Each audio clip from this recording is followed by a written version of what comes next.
Well, the very simple one in lateral thinking is use of a random input, that as you go along the main track, it's very difficult to go off track, but if you start off track and you come back into the main track, you can open up a track which is useful to use. And the way you start is with a random input, like a random word, and you just generate it randomly and use it as a trigger to generate ideas. Just using this one technique one time, a workshop in South Africa with one of my trainers generated 21,000 new ideas in one afternoon. Well, the 6 hats is an alternative to argument. Argument is too negative, the ideas are fixed, there's no design, there's too much ego. 6 hats says 6 possible modes of thinking. The white hat, you look at information, the red hat is emotions, feelings, intuition. The black hat is critical, the yellow hat is looking at the benefits, the positive aspects, the green hat is possibilities, creativity, new ideas, and the blue hat is the organizing hat. So at any moment, everyone is wearing the same hat. We all might start off with a white hat, might move into the red hat, what we all feel about it. Green hat, what ideas are possible, and then you can, black hat, critical, yellow hat, the benefits. Now the surprising thing is that although it seems so complicated, it's much shorter. And people have found that meetings take up to 1/10 the time used before. And there's a company in Finland which used to spend 32 days on its multinational project discussions using the hats in 2 days instead of 30 days. And it's now being used in the United States. I think there are 2 states where the judge can ask that the jury be trained in 6 hats, which is the first change in the jury system for 1,000 years. Why has it taken us 2,400 years to think of that? Because it also reflects what happens in the brain. Imagine an antelope in South Africa and hears a noise on the grass. There's a chemical released in the brain, in the hypothalamus probably, which sensitizes all the nerve circuits concerned with running away. So as soon as the lion appears, the antelope is absolutely ready and primed to run away. Similarly, in the lion's brain, when it sees its potential lunch, there's a chemical released which sensitizes all the nerve circuits concerned in getting your lunch. So it's ready to pounce and jump on the antelope. So there are chemicals in the brain which set the different modes of thinking. And what the hats do, it separates these out so each one can operate separately. Because if you try to do them all at once, you just get confusion and end up just being negative. I think basically my point, which is to me is astonishing, is how little attention we pay to thinking. In fact, bookstores say to me, where do we put your books? We don't have a shelf called thinking. Do we put them under humour? Do we put them under children? Put them under education? Put them under business? Universities don't have a faculty called thinking. There isn't a subject in schools called thinking. It's assumed that our normal, simple, logical thing is excellent, and that's all there is to it, which is rubbish. He's the father of thinking about thinking. He's the inventor of the term lateral thinking, and he's the author of many world best-selling books, including The 6 Thinking Hats. Professor Edward de Bono, welcome to Bevo. There's a lot of education on leadership out there in the marketplace, but is there, in your opinion, 2 or 3 characteristics that, if adopted, would significantly increase the chances of a leader's overall success? Well, I think a leader's got to look at 2 roles, really, in business. One is continuity, and most executives in business feel their job is continuity and problem solving. Keep doing what you're supposed to do and solve problems as they arise. That's one side. The other side is growth, development, new ideas, progress.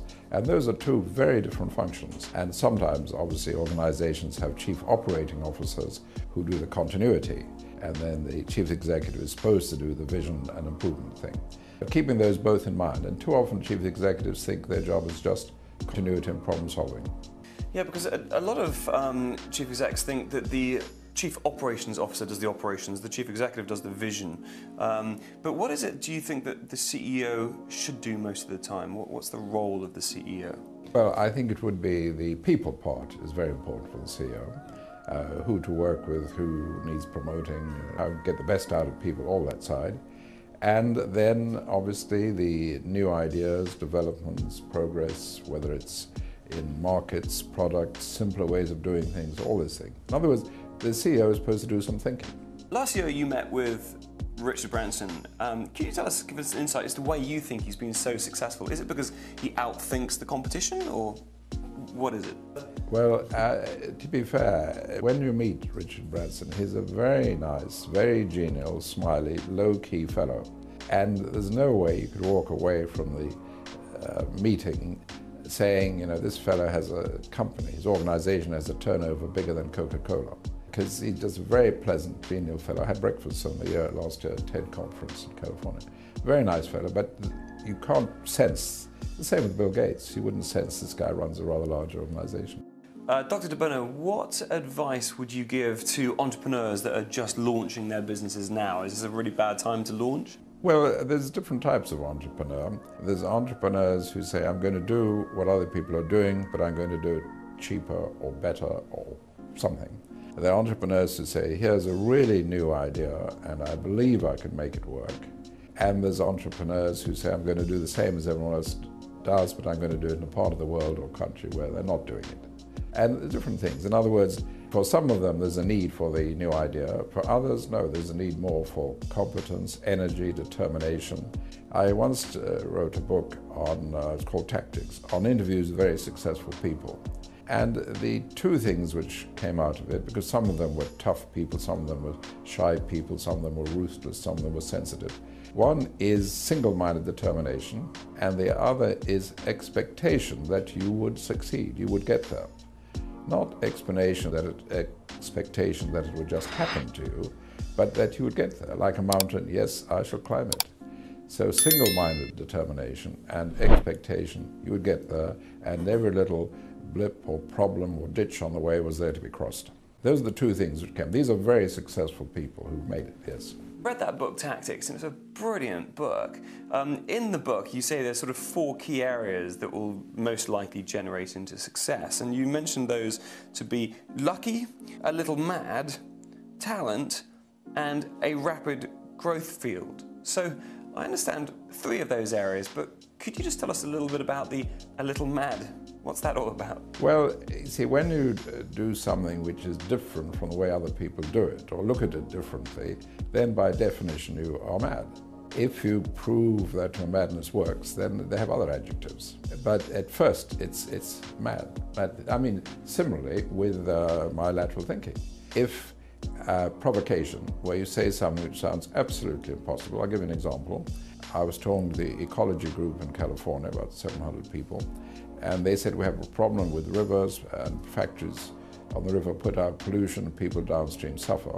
So using provocation, and the word I invented, PO, provocative operation, PO the factories downstream of itself. Sounds pretty mad. How can it be at A and B at the same time?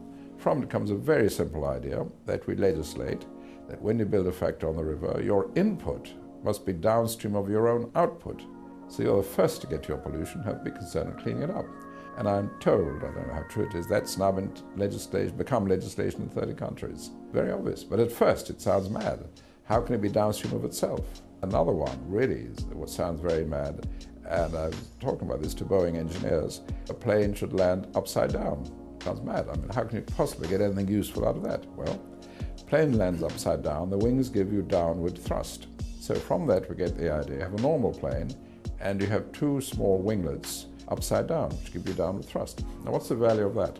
The value is you have a negative bias, and if you need extra lift in an emergency, you just cancel those winglets by flapping them up or retracting them, and instantly you get extra lift. And 70% of air crashes are caused by the inability to switch on lift instantly.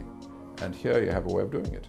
So from starting with a plane landing upside down, ending up with a very interesting idea. It's been said that one of the key ways to outperform the competition is actually to simply outthink them. Certainly one of the cheapest ways of doing it. So is that the reason why, out of all the sectors of society, business is one of the ones that's embraced your ideas the most? When I wrote my first book, which is not about business at all, the business sector were the first to be interested in thinking. And that has been my experience. Business sector is more interested in thinking than any other sector of society.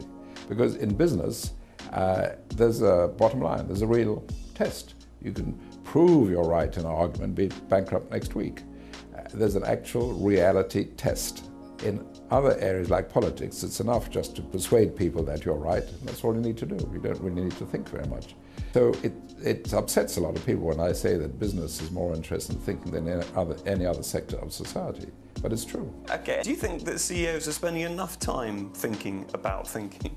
The answer is no. I remember talking to a major bank, and from what they said, they probably spent 1 day a year on what I might call creative thinking. All the rest was administrative, operational stuff.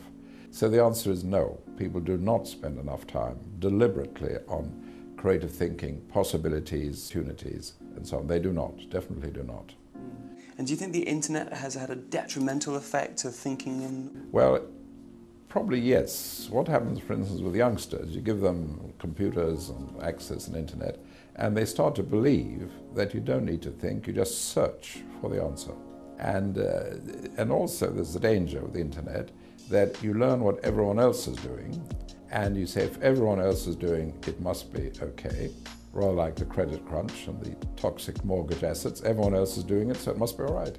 There's been a lot of people that have benefited from your creative thinking workshops, so could I just be a little bit cheeky and just ask for you to give us the sort of 2 or 3 minutes on the fundamentals of getting good creative thinking within the organisation? The key point is that for 2,400 years we've done very little about thinking, since what I call the GG3, the Greek gang of three, Socrates, Plato, Aristotle.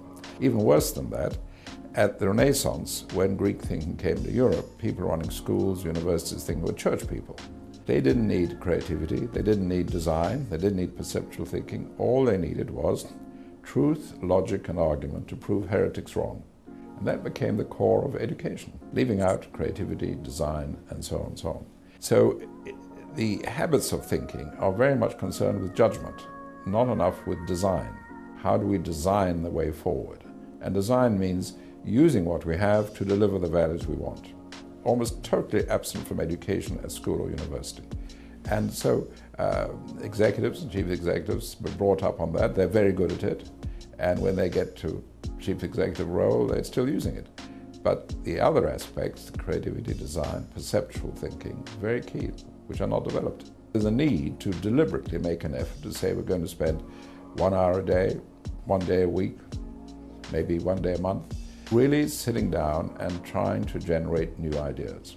The other danger, which is growing and which is huge, people start to believe that information is enough. So they put all their information into their computer analyzes it, that sets their strategy, makes their decisions. Very, very dangerous. And I've seen that happen with major corporations worldwide. Because unless you can develop new ways of looking at the data, then you're trapped in the old concept. And the computer will only apply your old concepts. There'll be some people thinking that, yes, actually, this is an area of weakness for us. We need to improve our creative thinking in our organisation. But how does a company go about actually practically doing that? Well, there's 2 sides. Three sides. One is to take creativity seriously and to realize it's a skill which can be acquired and developed. The other is to get some training for your people in it. And the third is to devote some time and some targets, saying, okay, here's some time, we want new ideas in this area, in this area, in this area. Well, those 3 things are important. But people tend to think, oh, creative is just a magic gift, and we'll try and employ creative people, and nowadays, now and then they'll have a crazy idea, and we'll listen to them, and that's enough. Do you think with the abundance of business information that there is, that there could be a problem in that we'll have information overload and it will actually stifle an executive's ability to have clear creative thinking? The danger is, in our logic culture, we don't have an expression which says excellent but not enough. And it's rather like in a motor car, the rear left wheel may be excellent, nothing wrong with it at all, but it's not enough. So our existing thinking is excellent. No way am I saying it's bad, but it's not enough.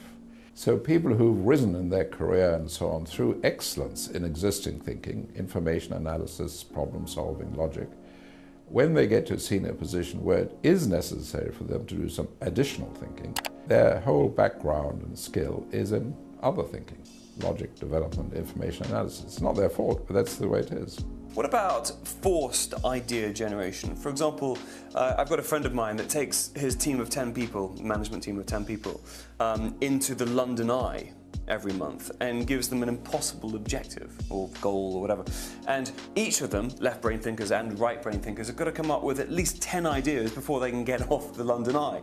And if they don't, they've got to keep on going on it and around it and around it until they do. Is that type of pressurized thinking the right way of getting great ideas? The deliberateness of it, yes, is excellent. In other words, time for being creative, certain targets, and what I suggest to organizations, what I call a creative hit list, which could be on your intranet, on the bulletin board.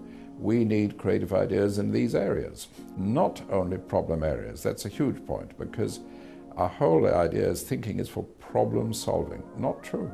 You may look at something which is excellent and say, that's excellent, but maybe we can change it.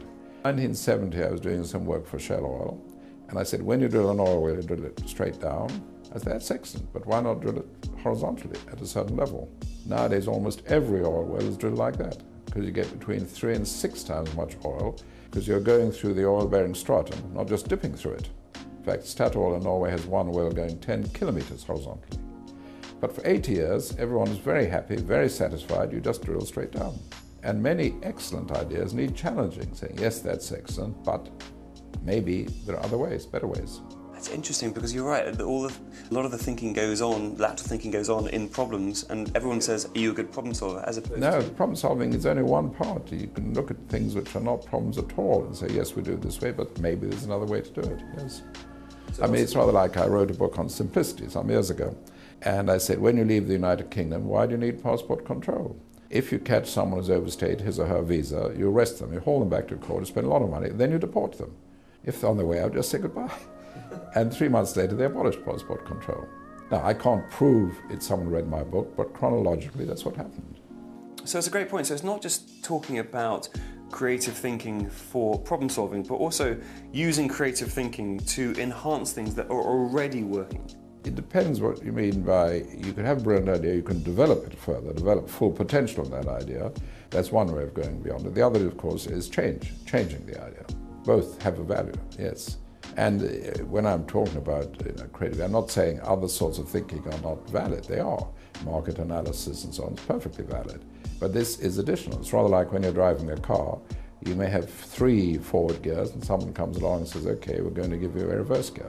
When the phrase lateral thinking is used, which it often is, we usually think of Edward de Bono, the guru of creative thinking. De Bono has written many best-selling books about his philosophy on thinking. He has more than 1,000 instructors and trainers around the world teaching his thinking systems. There are websites and a De Bono Foundation based in Ireland.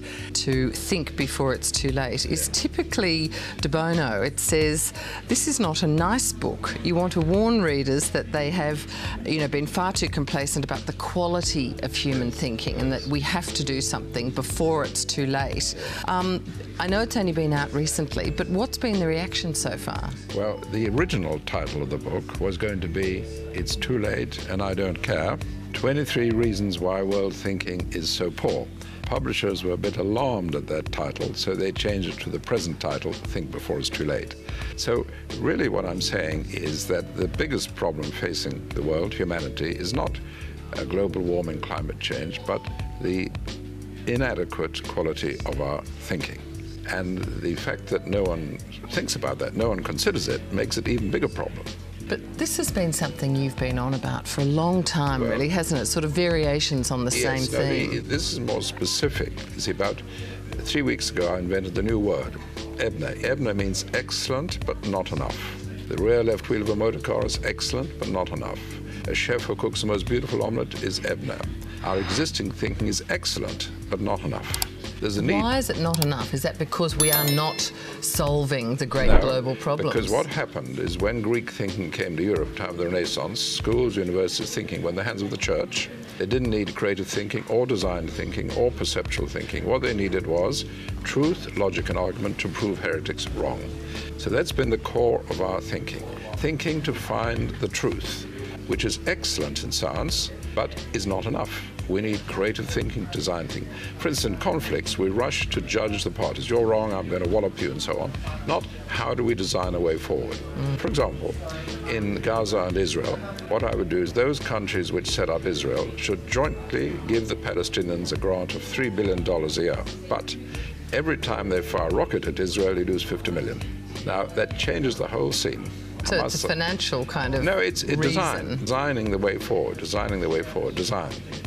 One of the, we'll get to design in a minute, Yes, but we couldn't resist this local angle in your introduction. The former coach of the Australian cricket team, John Buchanan, asked for your help, and you gave the guys a short seminar. Now, they went on to, you know, have a record win over England in the Ashes. They need you now more than ever. Are you available?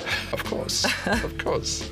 And also, the Nobel scientist, Dr. Peter Doherty, also said that he read your first book, and it did change his thinking. That's right. What do you think about your ideas would have specifically helped a Nobel Prize-winning doctor? Well, it's difficult to say. I'll give you another example. I was in India giving a talk, a lecture in the evening. This fellow stood up.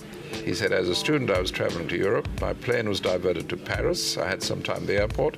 I went to the bookshop and bought a copy of my first book, surprisingly, in English in Paris. And he said, I kept it in my briefcase for 30 years. He said, at that time, I had $3 in my pocket. Today, I have $3 billion in my pocket, and that's 80% due to your book. Now, what I think in some of these cases is reading my book reassures people that their own thinking is fine. Tells them, yes, what you're doing is fine. As they've been told probably at school that's wrong and you shouldn't do that. So it may just be reassurance what they get from my book. Okay, but creativity is one of the key themes that you talk about in thinking, that we need it, and yet you say that we don't have enough of it at the moment. No. How do we become more creative in our thinking? Well, what do you actually mean by that? I did write a letter to Gordon Brown saying they should have a minister for thinking. And a minister for thinking will help other ministries develop new ideas, new possibilities. Maybe Mr. Rudd here would do with a minister of thinking as well. What sort of response did you get from Gordon Brown? He just sent a letter saying he's thinking about it. He's thinking about the minister for thinking.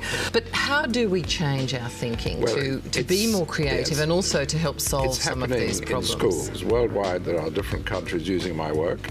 Some countries in every school, like Venezuela. Chinese government is trying it out in 5 provinces, and if they like the results, may put it into 680,000 schools. But what is it that they're trying? My teaching thinking in schools, and its research in England shows that teaching my thinking as a separate subject improves performance in every other subject by between 30 and 100%. Huge changes. And unemployed youngsters taught my thinking for 5 hours, and employment rate increased 500%. Very violent youngsters taught my thinking. The rate of criminal conviction dropped to 1/10. I suppose I'm trying to get to, what is at the heart of what you're teaching? Well, what I'm teaching is perceptual thinking and creative thinking. As soon as you say creativity, people think of artistic creativity. That's not what I'm talking about. I'm talking about idea and thinking creativity, and you absolutely can teach them, absolutely. The techniques and so on, no question about it. And then again, we have another problem with the word design. We think design is making a nice coffee cup or a nice sofa. Design is putting together what we have to deliver the values we want. Absolutely as important as analysis, totally absent from education. Can you give me an example of that, how we design? Well, the example I gave with Gaza and Israel is design. Or very simply, we have Mugabe in Zimbabwe. We say to Mugabe, you are father of the nation, which he is. Title for life. We'll give you a nice little palace and a chauffeur. The right to veto 2 bills in Parliament. Just move out of politics. He'd move out tomorrow.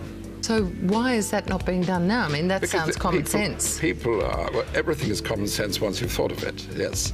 And I'll give you another example of common sense. Once I was talking to the Californian ecology group, 500 people, and they said, we have a problem with factories on the river. They put out pollution. People downstream suffer. Using a provocation, the word Po means provocation. Po, the factory, should be downstream of itself. Sounds absurd. From it comes a very simple idea. We legislate. If you build a factory on the river, your input is downstream of your own output. So you're the first to get your pollution. That is now legislation in 13 countries. Very obvious in hindsight, very obvious. This idea of provocation or a provocative operation. Yes. Now, what does that mean? That you actually, think of something totally illogical to unsettle your brain to then try and be creative? No, I'll give you another example. There was a head of Prudential Insurance in Canada, Ron Barbaro. and looking at life insurance, and he said, "Poe, you die before you die." Now that sounds impossible. From it came the idea of living needs benefits, that if you get a serious illness, they pay you 75% of the death benefits immediately. Very, very successful. On that basis, he was made chief executive of Prudential United States, and now virtually every insurance company in North America does it. Why? Because now you have funds for pay for hospital treatment and everything. And from insurance companies, no risk, because they've been paying insurance premiums for 20 years, and 6 months between illness and dying is not a big deal. And obvious in hindsight, again, obvious. Any valuable creative idea will always be obvious and logical in hindsight. One of the controversial comments that you say is really about computers and thinking, and you say that computers have made matters worse because children just go to them and try and get the answer. They don't think about it. Are computers the enemy of creative thinking? No, it would be unfair to say that, no. Because computers are so very good at information, children start to believe you don't have to think about things, you just have to search for the right answer. Now, that's not the fault of computers. The fact they're so excellent it opens up that route. So how do we sort of manage it so that children still think, or people still think? We must teach thinking in schools formally, deliberately, definitely as a subject. Yes. One of the another controversial comment you make is that in a digital age, universities are out of date. Now, does that mean, does that spell the end of universities, or how do they catch up? I was saying this at World University President's Summit in Bangkok, I think 2, maybe 3 years ago. 1,500, maybe 2,500 university presidents. Originally, universities were to bring the wisdom of ages, make it available today. In a digital age, you can get all the information you want. Universities should be teaching skills, information skills, yes, how to get information, thinking skills, people skills, management skills. Universities should be teaching skills, not just information. One of the things you say a word about the media is that, you know, the media no longer plays a central role in our culture, and that we need to develop positive products. What do you mean by that? Well, no, I think the media, as you know, the downturn, various newspapers are hurting badly because advertising is being cut and advertising is being diverted to the internet. So I think the media really, at least the print media, tend to be negative. If you open a newspaper, most of the stories are about some murder, some suicide, some disaster. I would like to see newspapers having at least one page positive news. Now, if they say, but where do we get it? Okay, set up an agency like Reuters, a positive news agency, which collects all the good stories. The newspaper taps them, like they tap Reuters, and say, okay, we want some positive stories. All right, and what's the benefit of that? Just that power of reinforcing positivity? Yes, that people start thinking the positive things are possible, the stories of people who've succeeded, all that sort of thing. But really a continual diet of negativity. It may be interesting, and I'm not saying it isn't interesting. I mean, if you have a story about a fellow who's shot his wife and grandfather or something, people will read it, but it doesn't do much for them. Dr. De Bono, it's a most interesting read. Thank you so much for joining us. Thank you. And you say, well, that's very useful.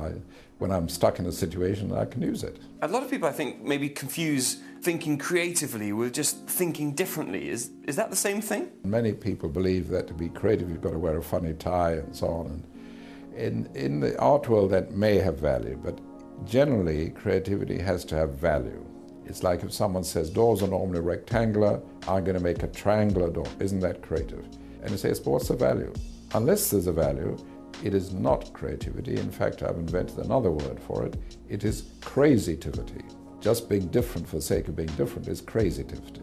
You mentioned in your book about the concept of a new ideas champion. You mentioned it was particularly well used in DuPont. So can you just tell us about what the role of a new ideas champion is and how it can be measured by the organization? Well, the story of DuPont was there was a fellow there called David Tanner who came to a seminar I gave in Toronto. Came very motivated. He invited me down to speak to DuPont on several occasions to all the different groups and so on. He essentially became the ideas champion within DuPont. Arranged for training, set targets for people. Now he's left DuPont, is working on his own as a consultant. But he became the fellow who people went to with ideas, who would talk to people who had ideas and so on. You need someone who's specifically concerned with looking after ideas, listening to ideas, taking them further, putting the person with ideas in contact with the person who can do something about it, all that sort of thing. Because otherwise it just doesn't happen. Very often people with ideas don't have the political skills to know who to talk to, how to present the idea, and so on. You need someone on the side of the ideas person. To what extent has the CEO, do you think, got to back creativity for it to really work in an organisation? In my experience, unless the CEO shows an interest in creativity, it simply does not happen. It's very difficult to drive creativity up an organisation from some people in the middle or the bottom saying we want to be creative for change, unless the CEO makes it clear that creativity is an expectation, that people are expected to have ideas, are expected to find simpler ways of doing things, then nothing happens. Because people do what they're expected to do. And if they don't see being creative as part of the rules of the game, they're not going to bother. It's too much hassle and too risky. So the CEO is essential in setting that tone, setting that mode. New ideas are just that, they're new, so there's going to be an element of risk associated with them. So a lot of organisations may be thinking, with the economy as it is, this is not the time to take on more risk, we're in enough risk as it is. So tell me about the role of creative thinking in an economic downturn that we're in now. Quite right. People often think of new ideas as being new products, new services, and that's risk, that's investment, you're not sure it's going to work. But new ideas are just as essential in simplification, cutting costs, doing things in a better way. And that's not risk, and it's very helpful. In times of recession, you may need a lot of creativity. How do we simplify things? How do we cut costs? And so on. And that brings in the lateral thinking. Oh yes, absolutely, absolutely. Talking about that, do you have any thoughts on what organisations should be doing more of in an economic recession? Well, not specifically, but clearly they need to see how to survive in the recession. To be fair, a little bit cynical, many of them will use the fact or the imminence of recession as a good excuse to get rid of a lot of staff, which at other times might be difficult to do, but to say, no, recession, we've got to lay off 5,000 people, and I'm sure that will happen. I'm not saying I encourage it, but that will happen. So rethinking the organisation happens, and doing things in a simpler way, important. And also looking for new alliances, perhaps, yes. Could you just give us an example of any ideas using your lateral thinking that you come up with to solve any problems in the last few months? Yes, I was talking actually to some, because I'm speaking in South Africa at Soccer X in November, which is, I think it's 4,000 people from all over the world, 90 countries represented. And in soccer, when there's a draw, you have extra time. And if there's still a draw, you have a penalty shootout. Now, penalty shootout is a matter of luck or having one guy who can shoot penalties. So my idea is to reflect the whole game. So every time the goalkeeper touches the ball, that side gets minus a point. So at the end of the game, draw, extra time, if they're minus 50, they're minus 20, they win. Now this encourages shooting at goal, discourages passing back to the goalkeeper, and it reflects the whole game. And I was talking to this fellow who runs Soccer X, and he said, yes, he likes that idea very much. Absolutely. Let's go to the next World Cup, and maybe that will give England a chance. Well, maybe. If there was one key point that you'd want us to take away about lateral thinking, what would that point be? The key point is this belief, which people still have, that creativity is an inborn talent, and you just have to employ creative people or listen to the odd screwball and so on. And my whole point is that it is a skill which can be developed. Now, the difference, what I'm saying, what philosophers have been saying the last 2,400 years, is my thing is based on an understanding of how the brain works. In my book, The Mechanism of Mind, I described how the neural networks form patterns. That book was read by the top physicist in the world, Professor Murray Gell-Mann, who got his Nobel Prize for discovering the quark. Great support of the book. He commissioned a team of computer experts to simulate what I said in the book. He said, yes, it works exactly as you predict. He's been a great supporter ever since. And from that understanding, then I developed the tools of lateral thinking and other things. But from an understanding of how the system of the brain works, not playing around with words like philosophers. That's the key difference.